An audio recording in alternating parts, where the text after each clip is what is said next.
It's a dream. In one garage, you keep a 240-mile-an-hour legend, the Maclaren F1. In the other, you've got Ferrari's finest achievement, the Enzo, a combined value approaching £2 million. Both of these cars are awesome on the track, but we wanted to know what's it like owning and driving them in real life on real roads. And now, for the first time, thanks to a generous fifth gear viewer, we can tell you.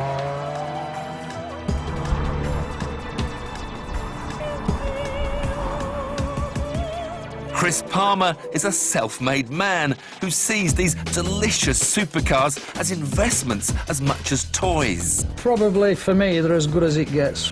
The Maclaren is probably a bigger adrenaline pump. The Enzo, if anything, is a little bit easier to drive. Insurance, running costs? I don't back horses, so it's a vice that can be cheaper than gambling. With the cars back-to-back, we'll be able to tell you which gives the biggest thrill, which is the most expensive to run, and which drives the best. Come on, this is our Enzo for a day. And there's nothing like this in supercar world. This is the supercar that looks more like a spaceship than any other. It's just stunning. And the closer you get, the more... I don't know, the more you want to open the door.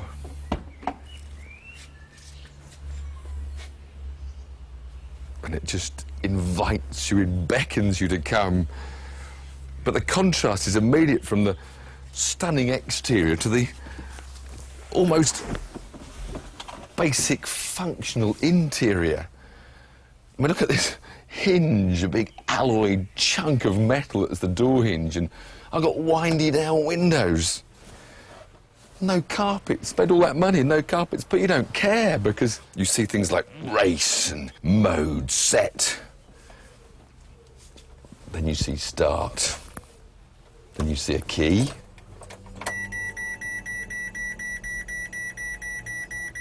Lots of noises. Flip the pedals for N. Perhaps press the start button.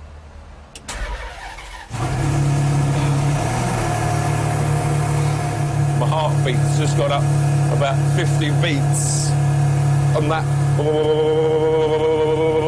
is coming through the seat into my back and into my spine, tingling up into my brain. And I haven't even touched the throttle pedal yet.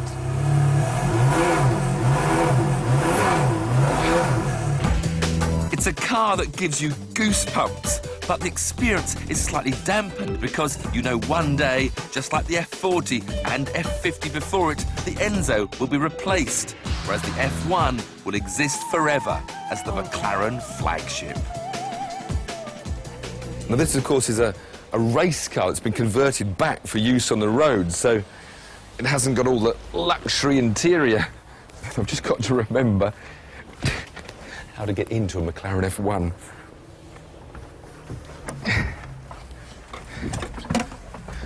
But once inside that brilliant driving position that Gordon Murray created, no beautiful dials in front of me, a race-spec dashboard, and this whole bank of carbon fibre surrounded switches. Time for some noise, well, music to me. Full race-spec master switch, ignition, fuel pumps on.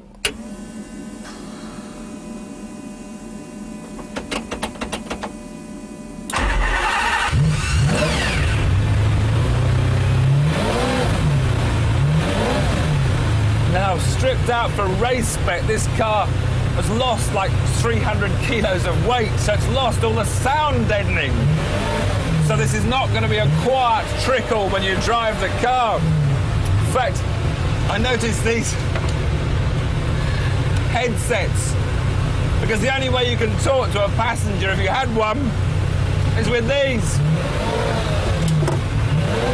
hopefully I'll be able to drive without them. Because to listen to that V12 in the back is very special.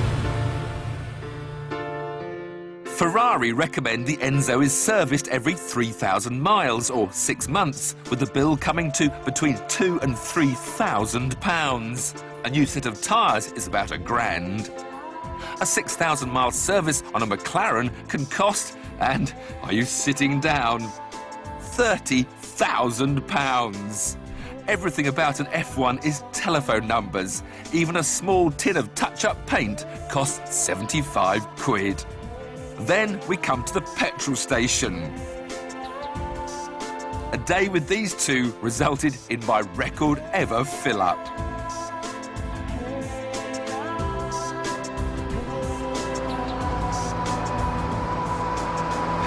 Now, whereas the Enzo does about 15 miles to the gallon, with the Macleren, you're going to be stopping at these fuel stations a bit more often, because this car in this specification does about 6 miles to the gallon.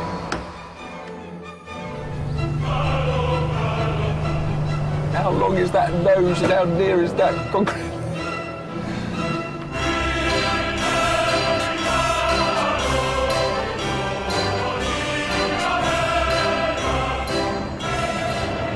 The funny thing is I've now done some proper mileage in an Enzo, and it's nothing like what I thought it was. It's not an animal at all. It's calm, it's relaxed, it doesn't spur you on. It's a very pleasant cruiser. And I think the reason why you feel so relaxed is the fact that you know there's so much extra performance available. You're never going to get anywhere near its limits on the public roads if you don't bother to try. But I guess there's one button I've got to try, and that's the race button. Just to see how different it feels, because it does sharpen up the engine and the suspension. So we'll just have it in the rev band, 3, then just press it and... Oh! The steering is now, sharpened a tad. The gear change should be a bit quicker. Suddenly I feel a bit egged on. It's amazing what a difference one button can make.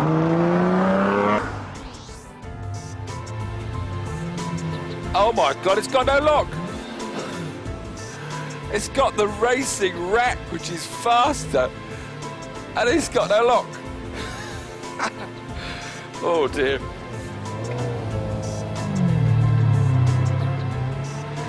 I thought I'd drive this without this headset on, but it is so noisy, especially with the gearbox. In fact, if I didn't have this on, you wouldn't hear me speak.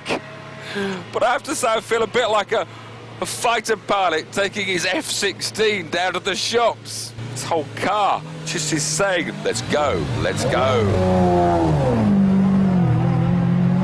White circle with black diagonal lines across it, which means we can now go 3, 2... It's like I've got a huge widescreen television in front of me on a PlayStation game. Whoa. Oh, it's going to get me into trouble. This car is going to get me into trouble. I think these headsets on, it makes me feel more like I'm in a racing car. I've got my crash helmet on, I'm in racing mode. I probably need to take them off in order to calm myself down, to listen to all the... to listen to all the noises of the car.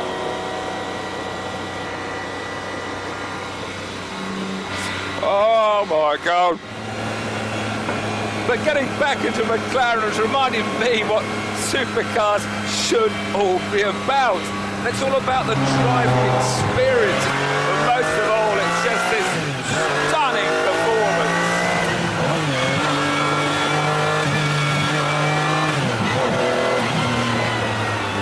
Because I'm sitting in the most exciting, I say this again, the most exciting road car ever built.